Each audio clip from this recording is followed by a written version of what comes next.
Mesdames et messieurs, bonsoir. Merci de votre fidélité à la télévision nationale. Bienvenue dans cette édition. Donc voici le sommaire.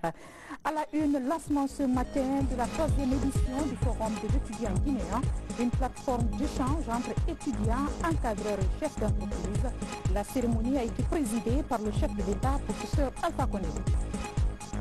Énergie, l'interconnexion électrique entre les pays de l'EMVG de plus en plus une réalité. Les 4 pays membres ont élaboré un contrat d'achat et de transport pour l'intérêt de tous. Le projet est financé par l'USAID. Et puis, prestation de serment à la Cour des comptes. 13 comptables des finances publiques ont prêté serment ce matin. Ils auront désormais pour mission d'auditer les comptes du secteur public guinéen. Encore une fois, bienvenue à tous. Le président de la République, professeur Alpha Condé, a lancé ce mercredi les travaux de la 3e édition du Forum de l'étudiant guinéen. Durant 3 jours, les acteurs du secteur de l'éducation vont réfléchir sur la qualification de l'enseignement guinéen dans l'optique d'une formation qui répond aux exigences du marché de l'emploi. Ibrahima Keïta, bureau de presse de la présidence de la République.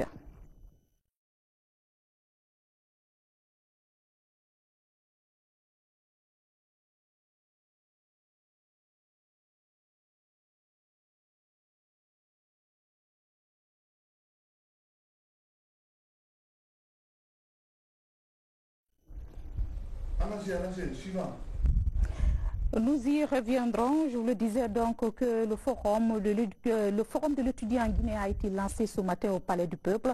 Le président de la République a fait des annonces.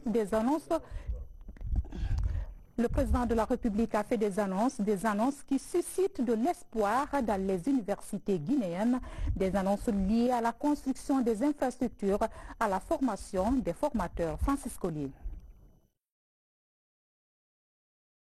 Le Forum de l'étudiant guinéen est un espace unique offert par an aux élèves et aux étudiants pour s'informer et choisir les filières de formation où il y a plus d'opportunités d'emploi. Les étudiants font face aux entreprises, aux sociétés et aux institutions d'enseignement. À l'ouverture, le discours du président de la République donne espoir aux universitaires qui voient un chef d'État engagé à offrir une formation de qualité, surtout adaptée aux besoins du pays. Le président de la République a tenu un discours qui fait vraiment le diagnostic de l'enseignement en Guinée de façon générale. Et dans ce discours, je crois qu'il est prêt vraiment à accompagner les institutions d'enseignement supérieur, d'abord sur le plan des infrastructures, sur le plan des équipements, dans le domaine de la formation des formateurs. Je crois que c'est vraiment salutaire et ça nous encourage à redoubler d'efforts. Pour les visiteurs, la synergie d'action entre les 3 départements de l'éducation est un signe pour la réussite de la démarche qualité de l'enseignement guinéen. Le supérieur, le pré-universitaire et l'enseignement technique, voir que ces 3 départements sectoriels se donnent la main pour organiser un forum est une très bonne chose.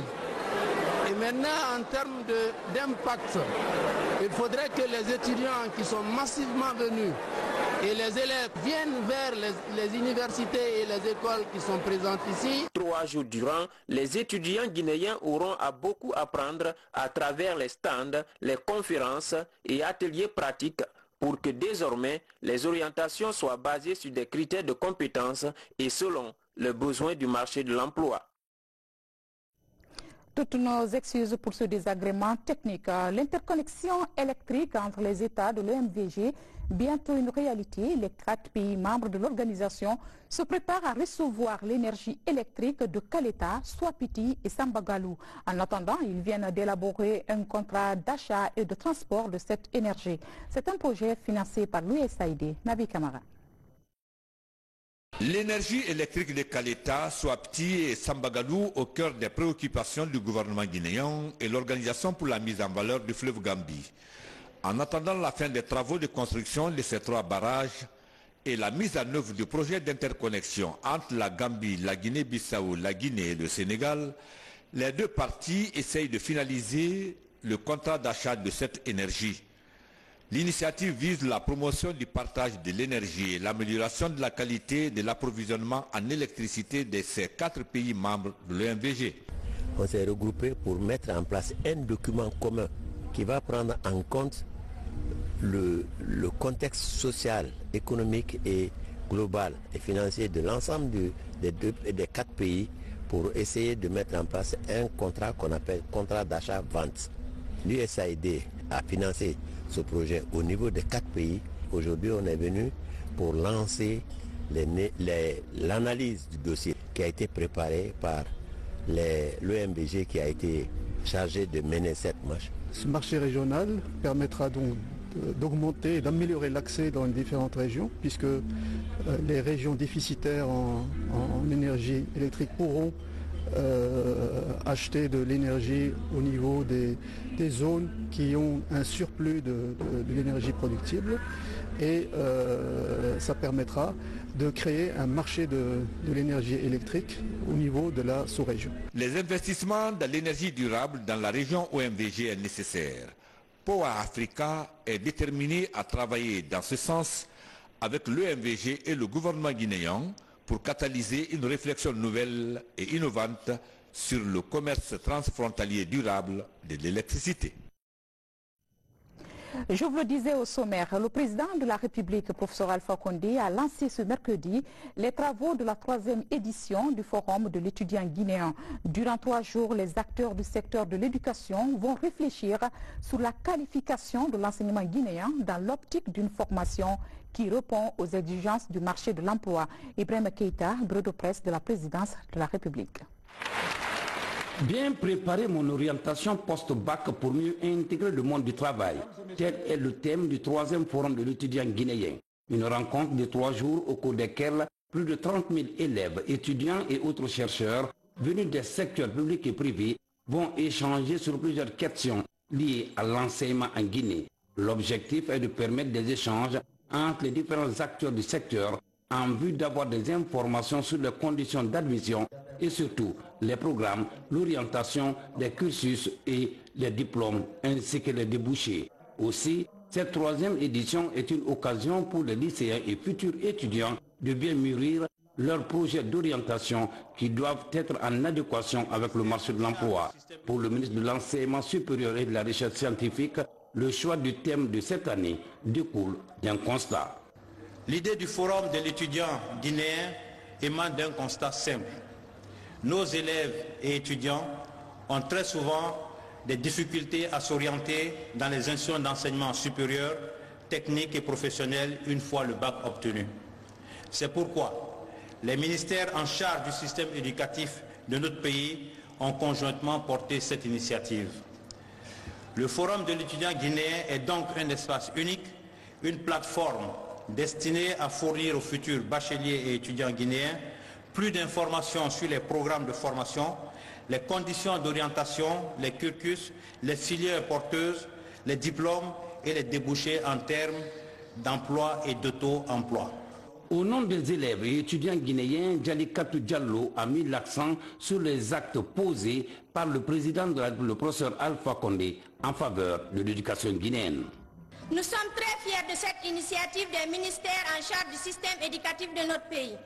Excellence, Monsieur le Président, c'est le lieu et le moment pour nous de vous exprimer toute notre reconnaissance et gratitude pour tout ce que vous faites et continuez de faire pour la jeunesse guinéenne en général et celle estudiantine en particulier.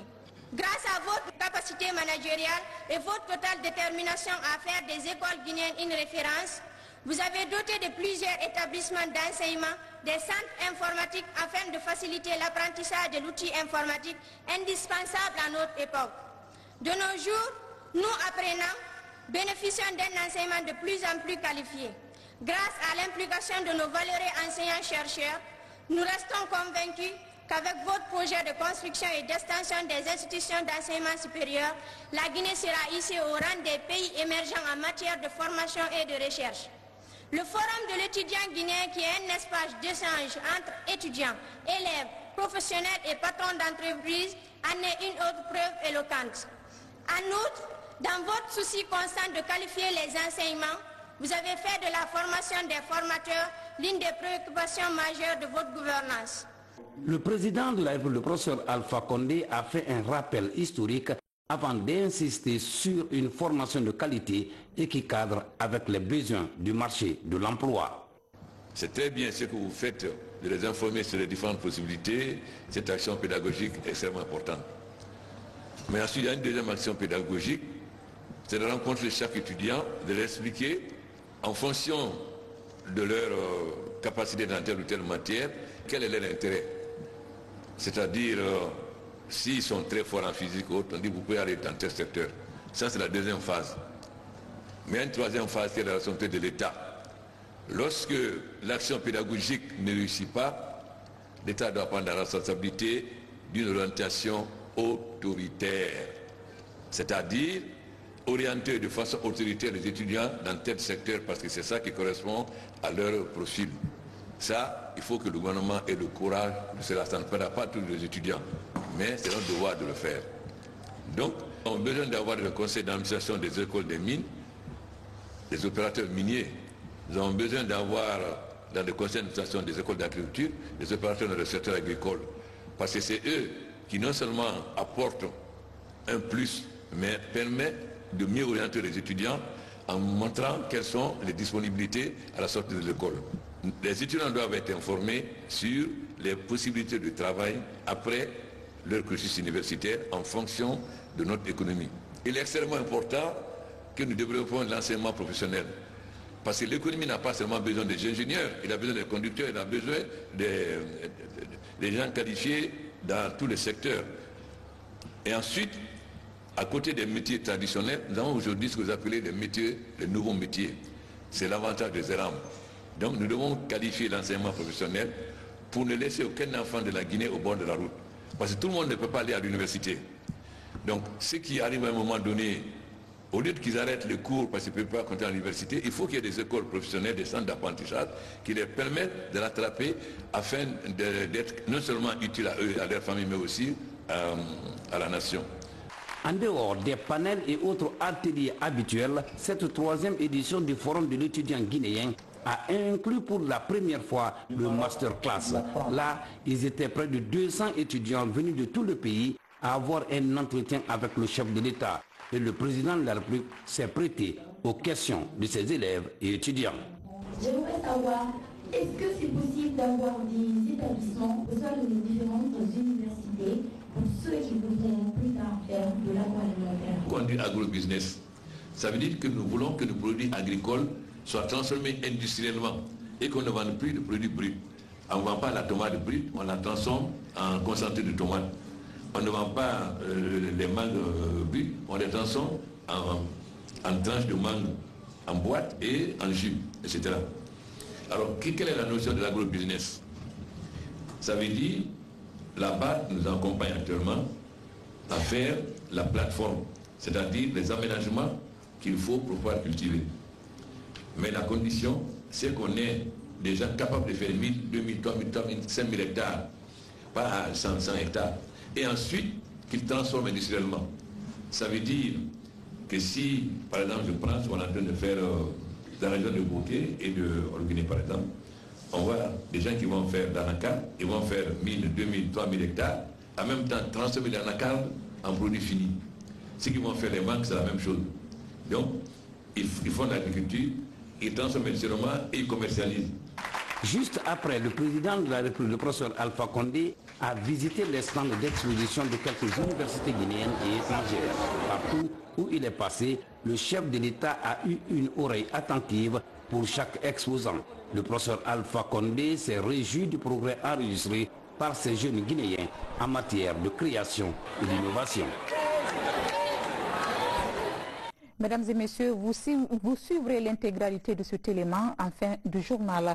Et ce communiqué du gouvernorat de la ville de Conakry, le gouverneur de la ville de Conakry, président du conseil de ville, porte à la connaissance des candidats inscrits dans les 5 communes de la capitale au titre du recrutement dans les forces armées guinéennes que les épreuves de présélection seront lancées jeudi 18 avril 2019 et commenceront par la commune de Kaloum, puis suivront dans l'ordre les communes suivantes: Dixine, Matam, Ratouma et Matoto.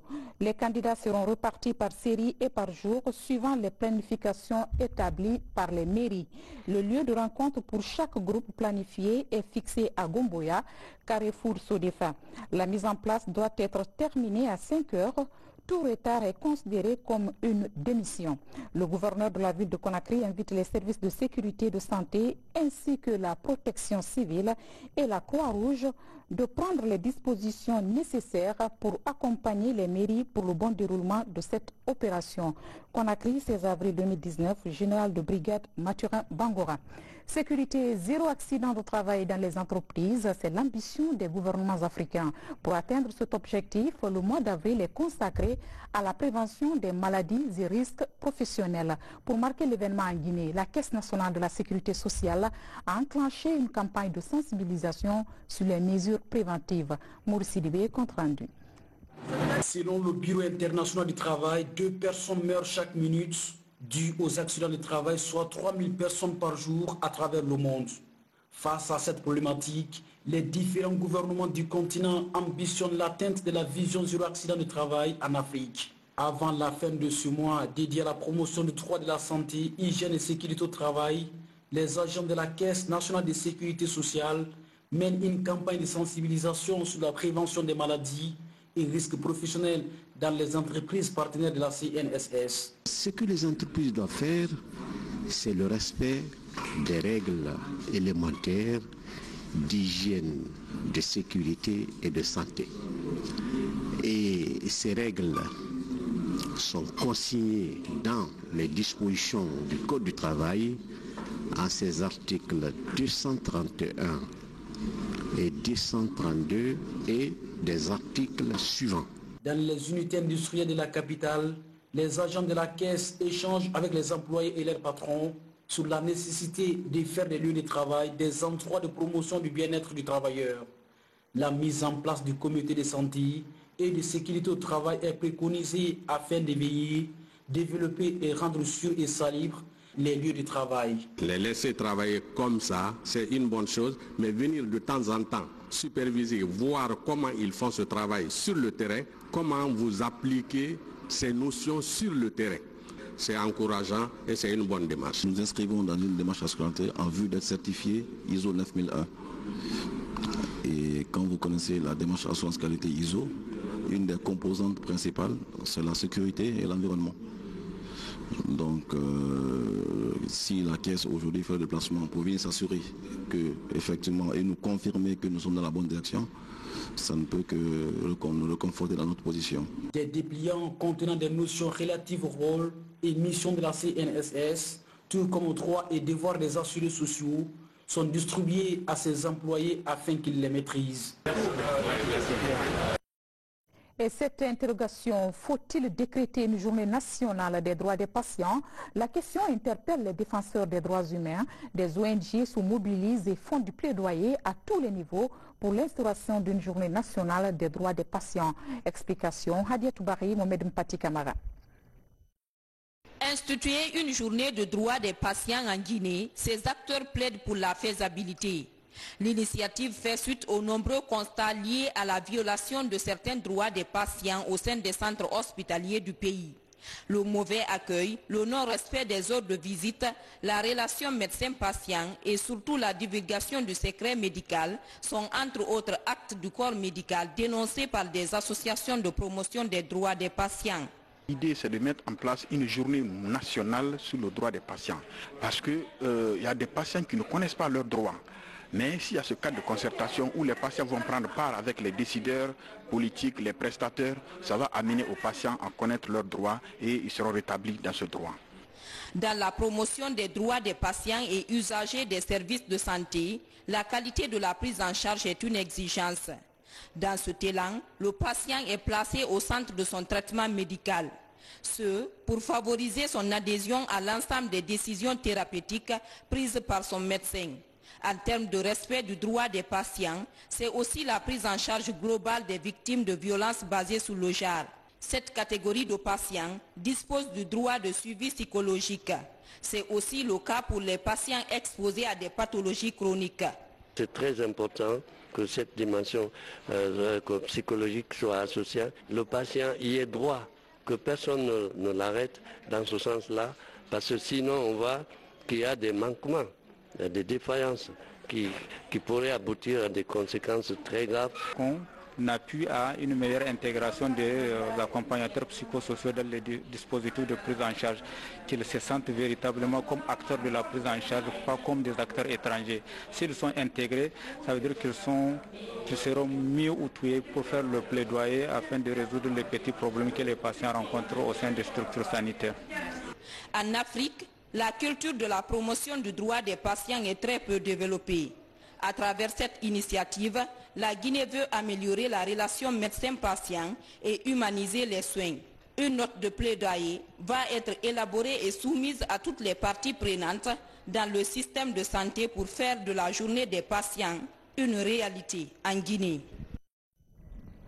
Et puis, dans le cadre de la célébration du 58e anniversaire du journal Oroya, qui aura lieu ce jeudi 18 avril à 16h30, la Direction générale a l'agréable plaisir d'inviter à la cérémonie les personnalités ci-après.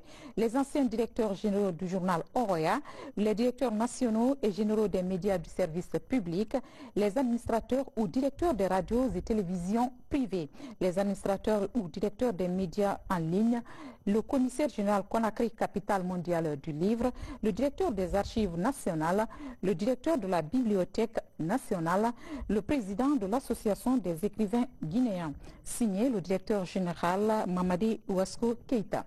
Santé, les autorités guinéennes renforcent la vigilance pour éviter l'apparition des maladies animales et zoonotiques. Du côté de Mamou, la lutte se passe sur le terrain. Des agents vétérinaires en santé animale et publique unissent leurs efforts dans la présence de sang pour analyse. Mohamed Pate Baldé est notre correspondant à Mamou. La Guinée renforce son dispositif de surveillance contre les maladies zoonotiques à potentiel endémique. Dans cette lutte, le gouvernement guinéen compte sur l'appui technique et financier de la FAO et l'USAID. À Mamou, des agents vétérinaires du pays renforcent leurs capacités sur la réalisation des investigations et sur les techniques de prélèvement, conditionnement et de transport des échantillons du sang vers les laboratoires d'analyse pour des fins de diagnostic. Nous allons continuer à renforcer leurs capacités en matière d'abord de détection. Et ça, nous avons commencé. Le laboratoire est là. Tout ce qui sera fait comme surveillance en temps réel et qui a été déjà donné va continuer. Les zoonoses, on l'a dit tantôt, constituent un problème source de nuisance tant pour la santé des humains que pour la santé des animaux. Voilà les conséquences énormes tant sur la santé de la population animale que sur la santé des humains. La plupart des maladies commencent par les animaux et ensuite ça arrive aux êtres humains. Donc nous, pour vraiment pallier à cela, on a vu ici le cas de Ebola. Et donc c'est une prise en charge que nous mettons en place pour faire des garde-fous, pour canaliser toutes ces maladies-là. La lutte contre la brucellose est au centre des préoccupations de l'ensemble des acteurs de la santé et des partenaires du pays. Une manière de rendre plus performant le dispositif de surveillance des maladies animales et zoonotiques en Guinée. Par le passé, franchement, nous travaillions de façon un peu banale, mais depuis que nous avons commencé à acquérir cette formation, nous nous impliquons davantage dans la surveillance épidémiologique. Une bonne santé animale, c'est une bonne santé humaine. Parce que les maladies ici, on a connu les zoonoses, comment elles se transforment. Et si les zoonoses là sont connues, immédiatement, on a les moyens de riposte qui seront prises ensemble pour riposter contre cette maladie, pour ne pas que ça soit épanoui sur la population. Ces opérations impliquent non seulement les techniciens de laboratoire en santé animale et publique, mais également des équipes d'investigation des foyers des maladies zoonotiques. Pour atteindre cet objectif, la FAO prévoit la mise à disposition du ministère de l'élevage des équipements et du matériel de diagnostic adéquat pour la mise en œuvre des activités sur le terrain afin de limiter la propagation des maladies en cas d'apparition des foyers en Guinée. Santé encore, le programme alimentaire mondial appuie le ministère de la Santé dans la lutte contre les infections et la malnutrition. Il vient d'offrir une importante quantité de désinfectants et d'engins roulants. Le don est destiné à l'Agence nationale de la sécurité sanitaire et à la Direction nationale de l'alimentation. L'ancien Kamisoko Aboubakar Junior Kamara. Un véhicule, une importante quantité de désinfectants et autres équipements. C'est le geste du Programme alimentaire mondial PAM au ministère de la Santé.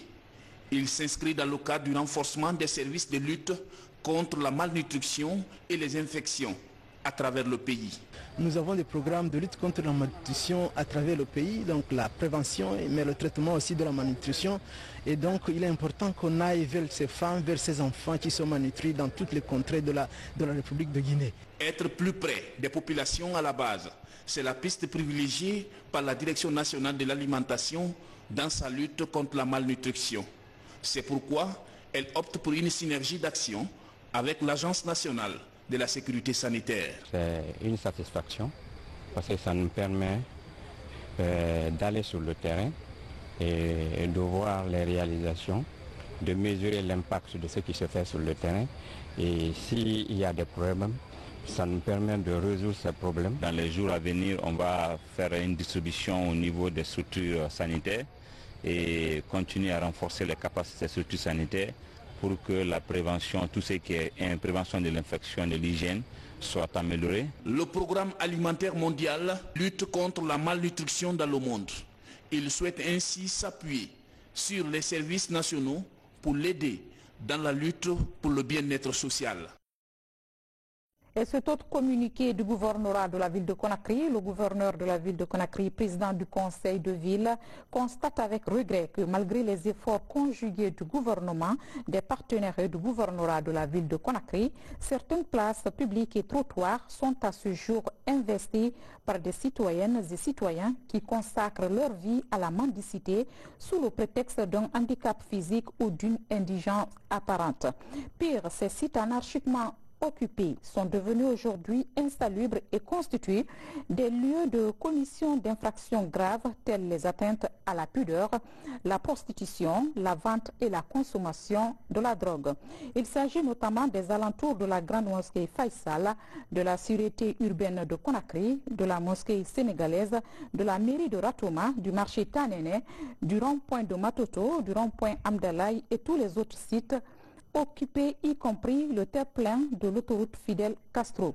L'autorité de la ville, soucieuse de cet état de fait qui ternit l'image du pays à travers sa capitale, invite ses occupants illégaux à libérer immédiatement ces lieux.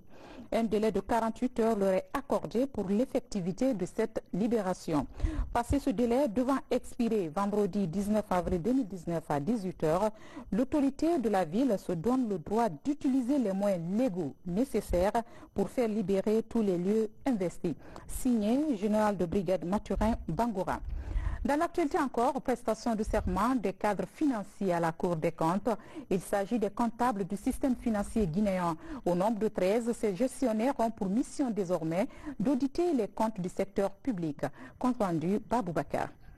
Du nouveau dans le système financier guinéen, 13 comptables du secteur public ont prêté serment ce matin au siège de la Cour des comptes. Une première depuis l'indépendance du pays en 1958. Après lecture du programme par le greffier en chef et la présentation des 13 comptables publics par le secrétaire général de l'institution, conformément à l'arrêté de nomination par le ministre de l'économie et des finances, le commissaire général du gouvernement, sur instruction du président de la Chambre des comptes publics, a donné de larges informations sur l'importance de cette prestation et le rôle de cette chambre dans la gestion des deniers publics. La nouveauté de ce chambre de justice, c'est pour faire comprendre à ces comptables-là qu'ils ont maintenant en face de la Cour des comptes. Chaque année, les comptables publics ont l'obligation de faire parvenir leur compte de gestion avant le 30 juin de l'année, suivant celle au titre de laquelle ces comptes sont établis. Les comptables ont l'obligation de mettre le compte en état d'examen avant de transmettre à la Cour. La ligne 3 de ce dispose que les pièces justificatives des recettes et dépenses sont transmises trimestriellement par les justiciables. Le président de la Chambre des comptes publics a exhorté les bénéficiaires à prêter serment conformément aux lois et règlements. Je le jure, je le jure, je le jure, je le jure. Le président de la Chambre des comptes publics a rappelé les missions de la Cour des comptes, le rôle de ses comptables publics et les règles et procédures juridiques, mais aussi financières liées à ce métier. des fonctions qui correspondent à des obligations et des responsabilités définies par la loi et règlements qui régissent la gestion des deniers publics. Chaque année, les comptables publics ont l'obligation de faire parvenir leur compte de gestion avant le 30 juin de l'année suivant celle au titre de laquelle ces comptes sont établis. Le serment que vous venez de prêter en ce jour solennel est un engagement sur votre foi et sur votre honneur à accomplir loyalement et sincèrement les charges de comptable public. Ce serment va vous lier devant Dieu, vos concitoyens et les juges financiers. Il devra vous servir de bréviaire tout le long de votre carrière de gardien des deniers publics et acteur clé de la bonne gouvernance financière. Signalons que la Cour des comptes contribue à sauvegarder le patrimoine public, à lutter contre les détournements des deniers publics et toute infraction économique. En bref et en image, passation de service au ministère des Affaires étrangères et des Guinéens de l'étranger. Ce mercredi, la secrétaire générale Fanta Cissé, le chef de cabinet Mohamed Kamara, les conseillers et les directeurs ont été installés par l'inspecteur général du département en présence du ministre Mamadi Touré. Les nouveaux promus s'engagent à répondre aux attentes liées aux exigences de la diplomatie guinéenne. On célèbre une année de plus de la reine Elisabeth II d'Angleterre. Elle aura 93 ans le 21 avril prochain, une date célébrée au Royaume-Uni et dans toutes ses ambassades à travers le monde. Une fête anticipée et célébrée hier en Guinée par la représentation diplomatique d'Angleterre. Daouda Tabansilla, Adama Traoré.